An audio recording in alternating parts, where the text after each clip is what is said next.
Okay, so perfect. Hi, my name is Jessie, and welcome to this web series titled Babylon in Hidden Sight. So, this series is going to be, I believe, 10 to 12 episodes. We'll see as we go. So, let me do a quick introduction. So, first of all, my name is Jessie Emile. So, I'm an artist based in Montreal, and I work mainly with sound, visuals, and stories. And this series is going to be a very interesting one. So I would suggest you to like this video and subscribe to see the upcoming episodes. So let me introduce this series. So Babylon in Hidden Sight is a web series hosted by me, Jessie, that highlights the art of mimicking used by the devil itself. So today, in the 21st century, communication is based on visual, where what is believed is what can actually be seen, which is a big mistake. So let's continue. The science behind seeing goes way deeper than the eyes, than the usage of the eyes. Since even illusion is experienced through the eyes. So it's just to give you an idea of how deceitful the eyes can actually be. So let's get right into it. So I do have a PowerPoint here that I'm going to present. So let's go. So we'll do a quick introduction. Okay, so this is a table of content. So I'm going to introduce the topic. Okay, then we're going to talk about Babylon City, then the Babel Tower, the modern tower, and then we're going to go into a conclusion. Okay, so the introduction. So of course, we're going to see how mimicking God has become the new art. Let's go. So first of all, I'm just going to introduce a verse about Satan. Okay, so fallen from heaven. So on the right, you have the French version, and then on the left, you have the English version.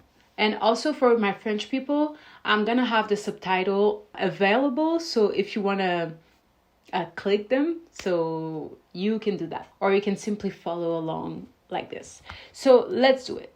So how art thou fallen from heaven, O Lucifer, son of the morning? How art thou cut down to the ground, which didst waken the nations? For thou hast said in thine heart, I will ascend into heaven. I will exalt my throne above the stars of God. I will sit also upon the mount of the congregation in the sides of the north. I will ascend above the heights of the clouds. I will be like the Most High. Yet, though, shall be brought down to hell, to the sides of the pit. Okay, so this is very interesting. So note here the words that are used in this verse, okay? So Satan, Lucifer, like light, Lucifer, something that is bright. So son of the morning. And then here the word art is also used, okay? And also we see that he wants to exalt himself just like God. So he wants to be like this person, this figure that throned the heaven. But God is saying that he's going to go right into the pit. So this is just to give an idea of how deceitful Satan actually is. So this is the introduction. So now let's go to Babylon City. Okay, so Son of Man versus God. Okay, so first off, let's have a visual picture of Babylon. So Babylon on the map. Maybe I should have the whole earth so I can show where it is exactly. But it is around the Middle East. Okay.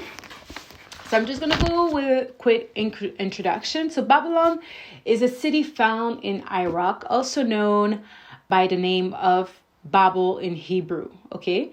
During the ancient time, Iraq was known as Mesopotamia, which means beyond two rivers, because Babylon, the city of Babylon, is placed beyond two rivers actually. So the Tigris and the Euphrates. Just like a sandwich or a hot dog. Okay, let's go. So in Greek, Mesopotamia means beyond two rivers.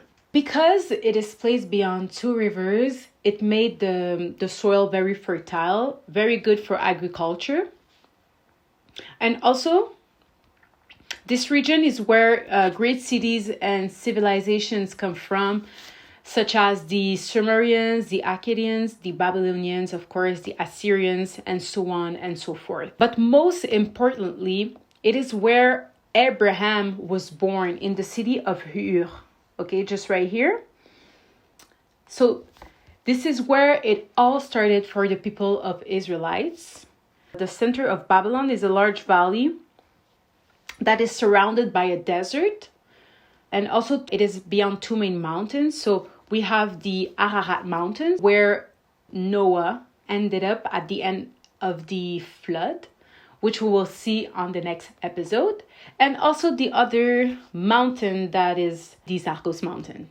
So the Zagros is to the east and the Ararat, the north, where the ark rested on the 7th month of the flood. And we can see that on Genesis 8, in Genesis 8, for those who read their Bible. And also, if you don't have a Bible, you can also see it online if you simply type Genesis 8. Okay, so Babylon was born after the fall of the Akkadian Empire, leading to Babylonians living in the south of the Mesopotamia and the Assyrians living in the north. So under the rule of Hammurabi, the city of Babylon was prospering in its architecture, also the banking system, the trading system, and the innovations. So let's continue. So let's see, what is Babylon? What does Babylon means actually? Okay, so Babylon is actually the mother of harlots. She's basically an abomination of the earth. She's mystery woman, and generally she's presenting herself in purple. She's dressed in purple or in scarlet. Scarlet is the color for red, but it's also the color associated with sin. I put different definitions from different dictionaries because I wanted to portray or have a picture of the sense of the words. The mother of harlots can also be found in Revelation, I believe 12 or 13. Okay, so let's continue. Okay, so now if we check the Webster definition, so basically Babylon is a city devoted to materialism and sensual pleasure, and it's also referring to an ancient city. Okay, so now Bab means gate. Elon means God, so gate of God, if you haven't noticed. So this is basically Babylon. Babylon means the gates of gods. Now, what is a gate? I don't know if any of you have heard about gated community. And when we think about gate, it's like something that is protected. Okay, so now let's see the definitions. So in Etim Online, how it is described is, of course, an entrance, a framework, a barrier, money collected from selling tickets also. It is associated with like commerce, let's say. Now, in the Cambridge, it's basically a section or a fence, okay, a outer wall that can swing open to let go. So you can go through, you can go in. So it's like a way of filtering who can come in and who cannot. Just like the tickets. So if you don't have your ticket, well, you can't come in. But if you have a ticket, then you can come in. Also in the Webster definition, so it's basically a gate. It's a city or a castle. Remember the word castle, with a defensive structures. Defensive structures. So it's a door, a valve, a device for controlling also passage. So it's not also just a door. It's really something that you go through, something you have to go through. And in order for you to go through, you have to have whether the password, a ticket, but something that gives you validation to go through. Okay, so let's talk about the Babylon city. So Babylon city, of course, means gate of the gods. Today known as Baghdad in Iraq. Okay, the name has changed. It's a city surrounded by big walls decorated with blue glazed brick. And the blue glaze is very important, the colors. So this color will come back throughout the series, the web series. So just keep that in mind, okay, this color. And then Babylon is also known for the pictures of mythical beasts. They were known for their architecture, where they had gardens in their roofs. So they made the city beautiful with greenery, let's say. Let's dive a little deeper about Babylon city. We've talked about the gates. Okay, so remember, so the gates. So today, of course, Babylon does not exist anymore, or at least not as we once knew it. Marketing is a big tool in presenting you the same thing over and over, but with a different face, a different figure. And we're gonna see this throughout this presentation. So, the gates. I don't know if you've heard about the Port of Ishtar. The Port of Ishtar is basically a reproduction of the gates of Babylon, the city of the gods. And this Port of Ishtar can be found in the museum in Berlin today. It was discovered by the German exploration in the metropolis of Mesopotamia, and he decided to, of course, construct one in Berlin. So it was found by Robert Caldwell between the 1899 to 1902, and the gate is once again colored with the glazed molded bricks. And also we can notice like two tigers who are like the security of this door. Now also what's particular with the Port of Ishtar is the designs that are on the wall. So we can see the dragons of Ishtar, which is on the top right here. And then you also have the aurochs, which is in other words a bull, that you can find in the gates. And also there's a tiger. I don't have the image here. Okay, yeah, I don't have it here, but in the walls, you can also see the design of a tiger, just like you can see them on the doors, just right here. Okay, so of course the architecture, they were known for their beautiful architecture, and also what's best than mixing construction with beautiful trees and gardens, which gives this utopia feel, which gives this Eden garden feel even. In the walls, there were a lot of imageries, and these imageries are not just imageries, they're basically gods. And today, if we think of modern Babylons, because before it was ancient Babylon, so we knew it as one city in the Mesopotamia area, but today Babylon has many heads, many babies all around the world. So when we look at these images, we see very tall figures that are way taller than humans. They have wings and they seem like hybrids, half animals and half human, but also they look like fallen angels because of their wings. So this image that we see on the walls is Gilgamesh. So Gilgamesh was the son of a goddess. And when I say the son of a goddess, I mean the son of a fallen angel. Because when we look throughout the Bible in Genesis, we see that the fallen angels took humans for wives and they made babies with them. So which made their babies half human and half fallen angels, if I can say that, which is an abomination. So Gilgamesh is the son of a goddess. Okay, so he's basically half man and half god.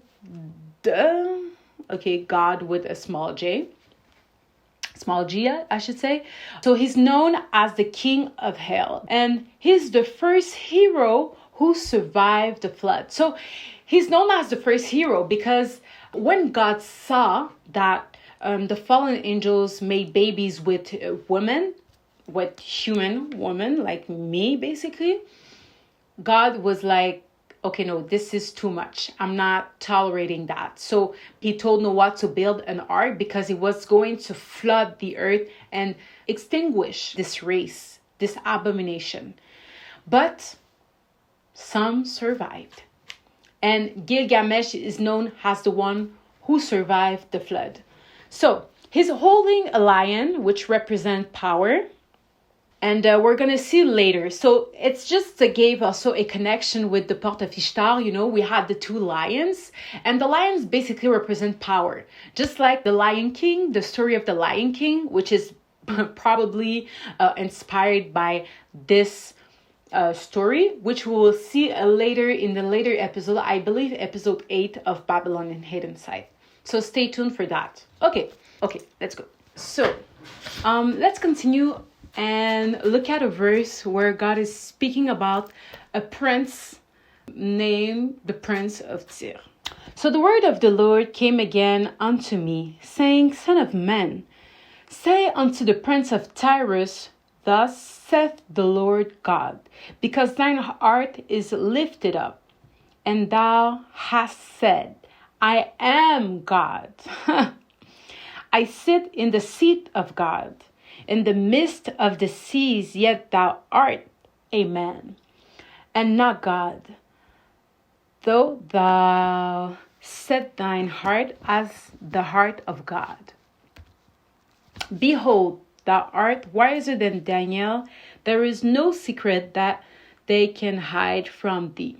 With thy wisdom, with thine understanding, thou hast gotten these riches, and hast gotten gold and silver into thy treasures. And thy great wisdom, by thy traffic, hast thou increased thy riches. And thine heart is lifted up because of thy riches. Therefore, thus says the Lord God, because thou hast set thine heart as the heart of God, and behold, thereof I will bring strangers upon thee, the terrible of the nations, and they shall draw their swords against the beauty of thy wisdom, and they shall defy thy brightness.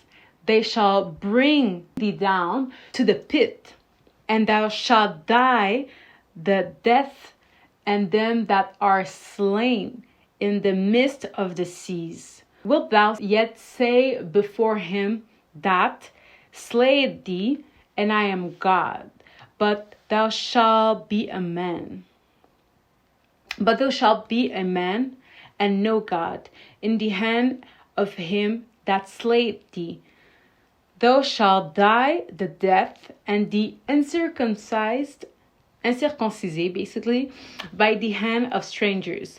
For I have spoken it, said the Lord God. So basically this verse is talking about this prince that had this system of commerce that acquired a lot of wealth, and he believes that his wisdom brought him here. And God is like, let me humble you. I will bring strangers into your land, and they will tear up your light, tear up all this brightness, all this.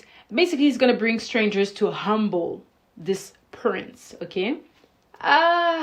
So let's think about all these little Babylons that have a very great system where they have a lot of commerce, they have a lot of different businesses around the world that have acquired a lot of wealth, gold, silver, okay? And when they stand and they look at their wealth and their beauty, they're like, wow, I am God. Well, God is not playing with that, okay? So, because God does not share his throne. Prince of Tyre, I was like, who is this prince? At first, I was thinking, okay, maybe Tyre is basically a city around the Mesopotamia or like around Babylon, okay? But not. Who is Tyre, okay? So Tyre is basically a person, okay? So he's also known as Jupiter, Mars, Zeus, Minerva, Zeus, Peter, Mitra, and etc. One thing to notice here, okay, the Prince of Tyre is known as Jupiter. So the question to ask ourselves, what is it with this planet? How can someone be two planets at the same time? Isn't that confusing? And also Minerva, for those who don't know, Minerva is a goddess too, and she's basically a woman. When I'm seeing all these names, and you can actually do a quick Google search about that, so you're not too sure about who is this man, who is this prince. So he has like a lot of faces It's like in marketing. So I can basically present you a product, and if you reject it, I'm like, okay, I'm gonna change some features so I can make it in a way that pleases you. Or I'm gonna adjust basically the product to your desire, basically. But at the end of the day, it's exactly the same product. So this is what we see here with the Prince of Tyr, okay? And the question to ask yourself, are planets even real? Are planets what science is saying, okay? Because at the end of the day, when you read the book of Genesis, you realize that God never talked about any planets. He just talked about the earth that he created and how he separated basically the earth and the heaven. And he resides in the heaven. And we're here on earth. And basically God is looking down on earth and nothing is hidden from his face.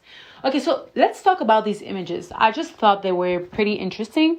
Mars is associated with a place where water is trying to be found, but we're going to see this a little further in this web series. For now, I'm just going to introduce these elements and these images for you.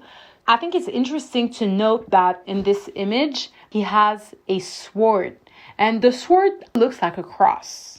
So I just want to note that. And also on the right, this image of Tyr, it reminds me of these images we see of Jesus crucified. Well, these images that they're created basically, or he's crucified. He's wearing the cloth, okay? Well, I was not there when Jesus was crucified, but when I look at these images, I see this similarity, which I'm pointing out. On the left, this image, he looks like a soldier. He has this red vêtement that is falling on his body. And this is something also to keep in mind. Quite similar to the mother of Abomination, where she had this scarlet garment. So one thing also about Babylon city, okay, so they were known to be a very prosperous city.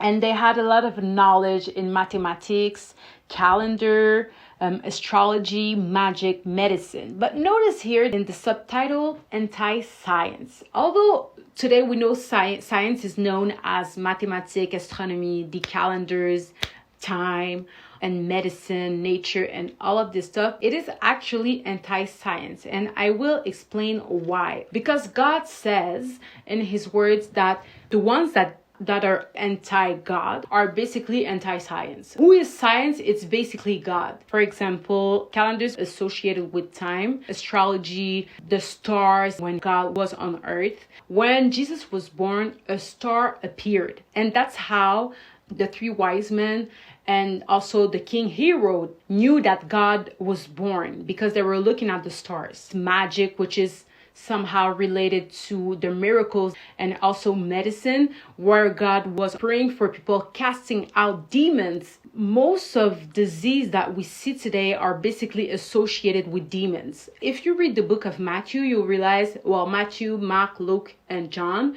you realize that God, when he walked on the earth, he was healing people. And how he was healing them?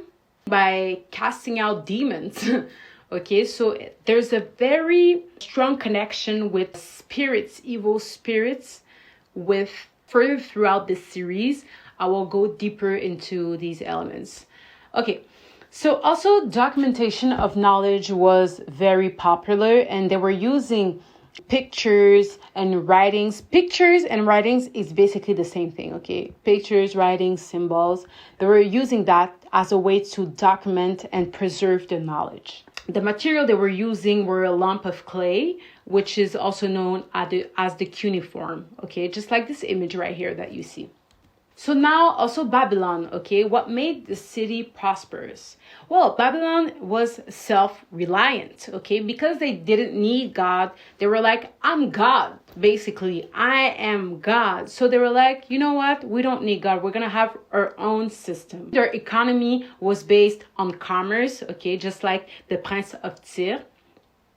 So it was based on commerce, trade. They were especially known as an important trading center. So the economy was basically dependent on farming, agriculture, of course, grains, crops, vegetable, fruits.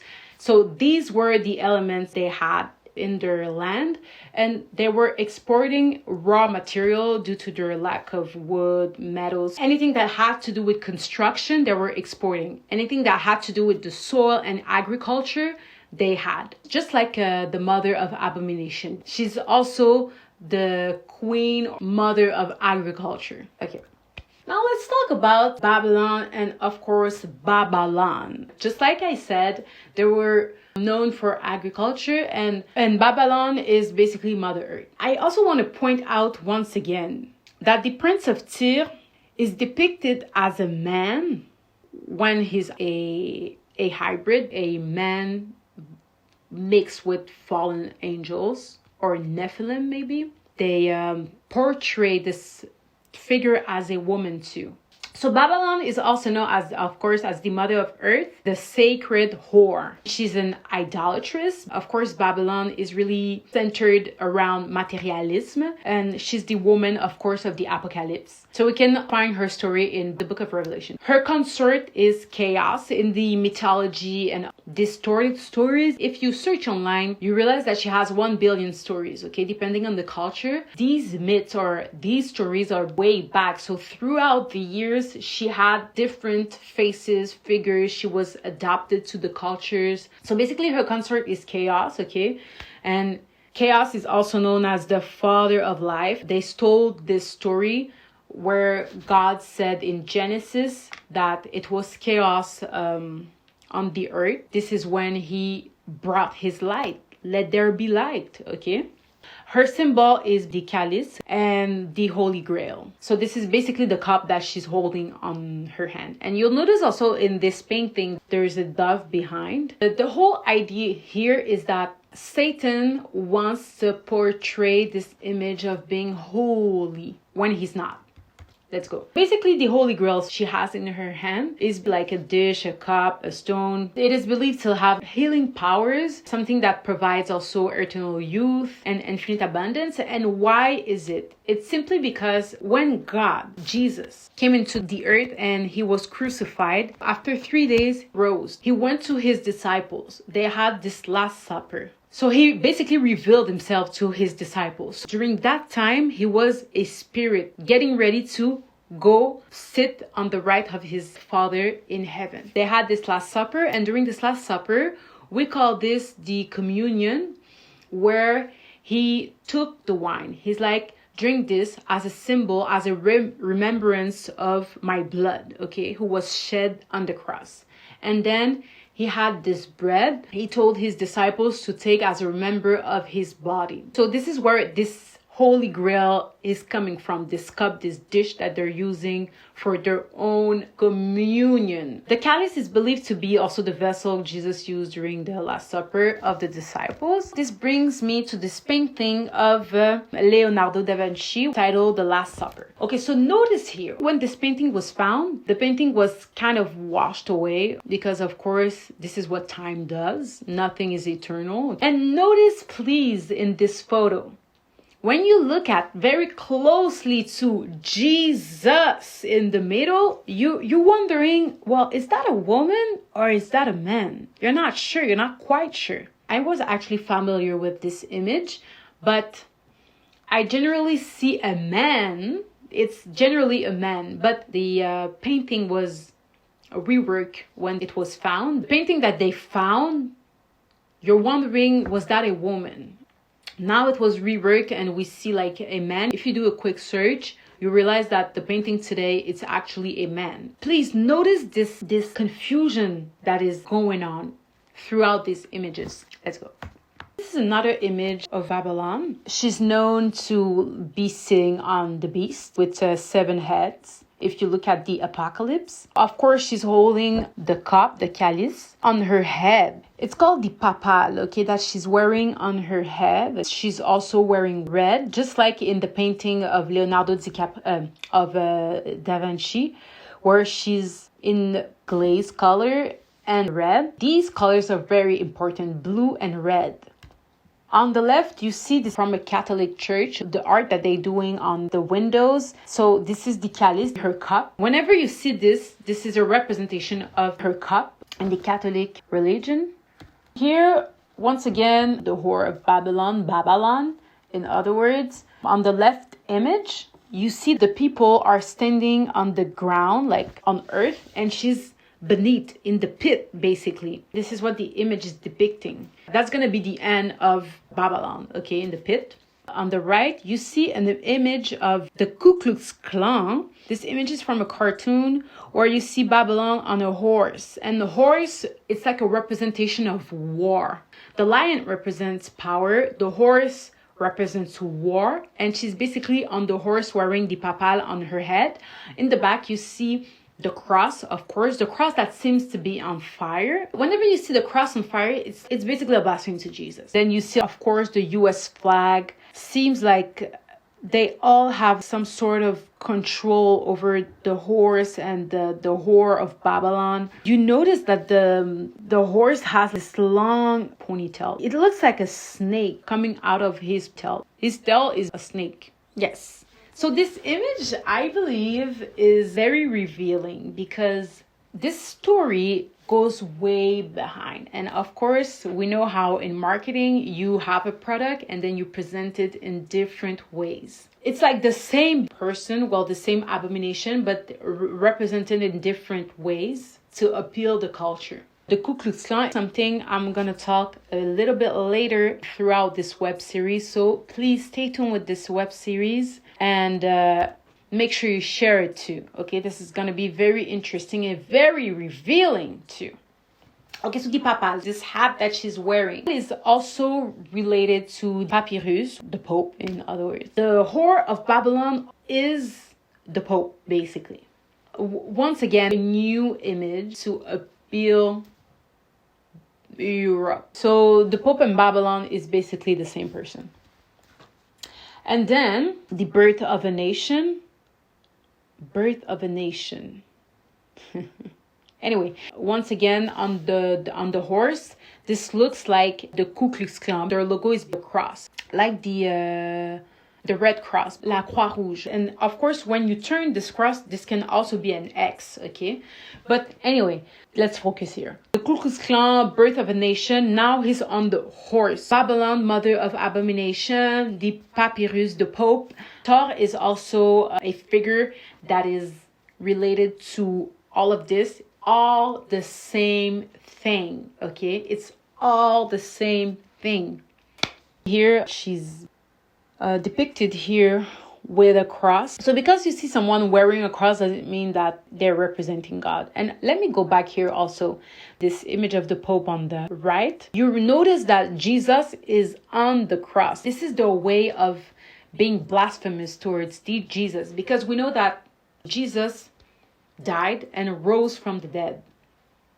But for them, when you see Jesus still on the cross, it's as if the mission was not accomplished. This is the way of being blasphemous towards God. So now another image, the cross burning.